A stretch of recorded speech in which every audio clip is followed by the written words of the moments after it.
Hello दोस्तों, चलिए आपको ले चलती हूँ सिंहपुर वाले दक्षिणमुखी बजरंगबली महाराज के दर्शन कराने के लिए। प्रसिद्ध मान्यता वाला चमत्कारी मंदिर है और ये पड़ता है पिपरिया मंडला डिस्ट्रिक्ट पे। मंडला डिस्ट्रिक्ट जो है मध्य प्रदेश का एक ज़िला है और मैं यहीं की रहने वाली हूँ गाइस। तो ये है मेरे घर से निकलिए, ये रोड है और यहाँ से हम टर्न ले लेंगे। गूगल मैप पे भी आप इसको सर्च कर सकते हो। अगर आप डिंडौरी डिस्ट्रिक्ट से आ रहे हो सहपुरा रोड, तो ये सहपुरा रोड कहलाती है। यहाँ से बिल्कुल स्ट्रेट आपको मंडला रोड के लिए निकल जाना। अगर जबलपुर से आ रहे हो तो ये जबलपुर रोड कहलाती है और यहाँ से है आपको सीधे आपको टर्न लेके इस तरफ की ओर मुड़ जाना है। तो ये मंडला रोड है। यहाँ पर लैंडमार्क आप देख सकते हैं, कुछ पेट्रोल पंप पड़ेंगे।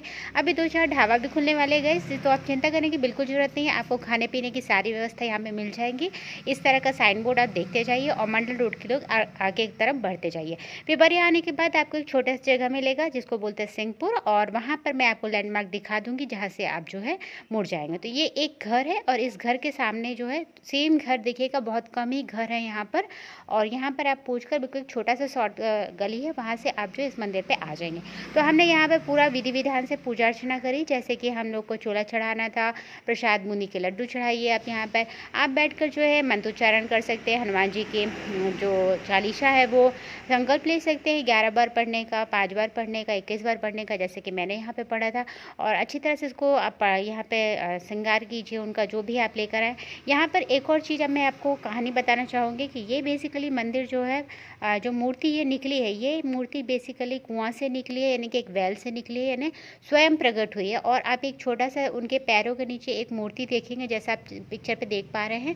तो कहा जाता है कि ये कोई पाताल निवासिनी माता है, पर मुझे बिलीव नहीं हुआ गैस, क्योंकि किसी माता के ऊपर हनुमान जी बिल्कुल भी पैर नहीं रखेंगे। कहानी ये कही जाती है कि जब शनि महाराज को अपने ऊपर बहुत गर्व हुआ था, तो उनके गर्व को घमंड को चकनाचूर करने के लिए उन्होंने उसके ऊपर पैर रखा था। तो ये कहानी कितने प्रतिशत है, ये अगर आपको कहानी पता हो तो आप मुझे कमेंट सेक्शन में ज़रूर बता सकते हैं। तो इसी के साथ हमने पूजा अर्चना करी और इसके बाद जो है हम लोग यहाँ पे थोड़ी देर समय व्यतीत किए। सो गाइस, अगर नर्मदा नदी का भी दर्शन करना हो तो आप आगे की ओर बढ़ सकते हैं और मंडला पे जाकर वहाँ पे बहुत सारे घाट है जहाँ पे आप नर्मदा नदी के भी दर्शन कर सकते हैं। वो बहुत ही पवित्र नदियों में से एक है और ये नदी जो है बेसिकली पश्चिम से पूर्व की ओर नदी बहती है, एकमात्र नदी है जैसे कि शिव भगवान की पुत्री भी कहा जाता है। तो जरूर दर्शन करें। मंडला डिस्ट्रिक्ट का अच्छे से आप वो कर सकते हैं। वहाँ पर आपको कान्हा तुलसी नेशनल पार्क भी मिल जाएगा। तो आप 2-3 प्लान बनाकर यहाँ पर आ सकते हैं। इस चमत्कारी मंदिर पर आप जो भी विश मांगेंगे वो संपूर्ण आपकी पूरी होगी। बस हो सकता है आपकी विश पूरी होने पे विलम्ब हो सकता है, पर देर नहीं हो सकती है ना। तो भगवान पे विश्वास कीजिए, अपनी मन्नतों को पूरा कीजिए। यहाँ पे अर्जी लगाइए। आप चाहें तो अपना पान चढ़ाकर भी अर्जी लगा सकते हैं। ये वाला अगर आपको पता ना हो तो कमेंट सेक्शन में मुझसे पूछ सकते हैं। मैं आपको किस तरह से पान से अर्जी लगाई जाती है वो भी मैं आपको बता दूंगी। और इसी के साथ मैं आपसे लेती हूँ अलविदा।